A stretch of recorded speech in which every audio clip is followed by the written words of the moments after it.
जय माता दी सबको। तो आज मैं आपको बताने जा रही हूँ कि हमारी वैष्णो देवी की यात्रा जो हमने 11 दिसंबर 2025 को शुरू की थी कैसी रही।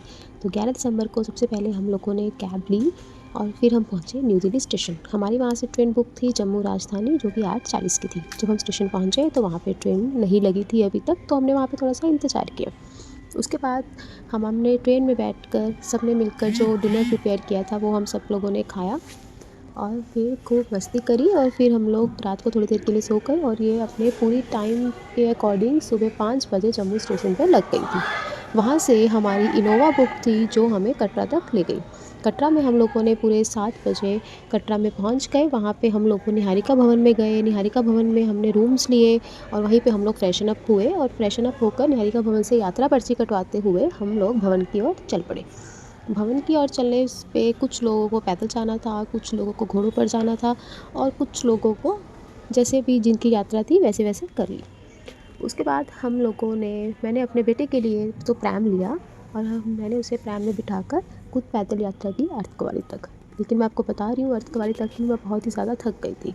लेकिन हम लोग पहुँच गए अर्धकुंवारी कोई 3 बजे के करीब हम लोग अर्धकुंवारी में पहुँच गए थे। क्योंकि हमने जो ये यात्रा है भवन की, ये हम लोगों ने सुबह 11 बजे के करीब शुरू कर दी थी। 3 बजे अर्धकुंवारी जाकर वहाँ हम लोगों ने लंच किया। लंच में सागर रत्ना से किया। अर्धकुंवारी पर बहुत अच्छे रेस्टोरेंट्स हैं, वहाँ पे हम लोगों ने राजमलाई, डोसा और ये सब खाया। आपको काफ़ी सारे ऑप्शंस मिल जाएंगे अर्धकुंवारी से।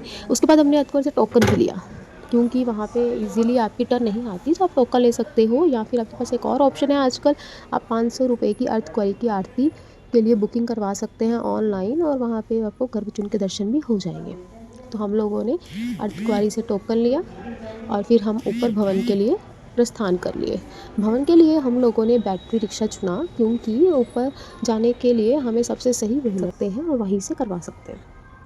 हमने आरती सुबह अटेंड की, उसके लिए आपको 5:30 सुबह लाइन में लगना पड़ता है और फिर 6:20 पे जो है वो आरती शुरू होती है और कुल मिला 7:45-8 बजे तक वो वहाँ की आरती चलती है। उसके बाद हम लोग ने आरती अटेंड करने के बाद वहाँ के दर्शन किए फिर से और फिर उसके बाद हमने शिव मंदिर के भी दर्शन किए, जो कि नीचे सीढ़ियाँ उतर के हैं, बस बहुत बढ़िया है।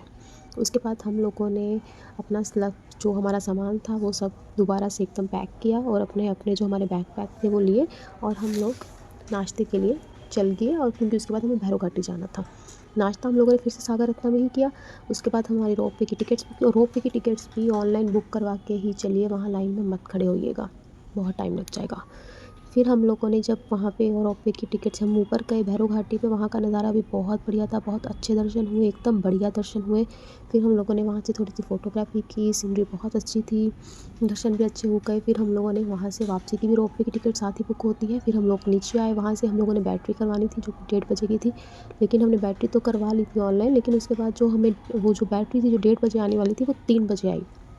नीचे हम लोग आ गए थे, मतलब हम लोगों ने फिर 3:45 तक नीचे आए। उसके बाद हम लोगों ने वहाँ से घोड़े किए जो हमें डायरेक्ट नीचे बाणगंगा ले आए और बाणगंगा पे आने के बाद हम लोग फिर से अपने निहारिका भवन ने और हम लोग होटल की कैब से होटल पहुँचे। होटल में हम लोगों ने थोड़ा सा फ्रेशन अप हुए, थोड़ा सा रील्स बनाई और फिर वहाँ से हमारी सुबह की वंदे भारत थी कटरा से सुबह की 5:45 की। वंदे भारत मुझे इतनी सही नहीं लगी बिकॉज वो पूरा टाइम टू टाइम आती है और कोच नंबर नहीं लेके इसमें थोड़ी दिक्कत थी।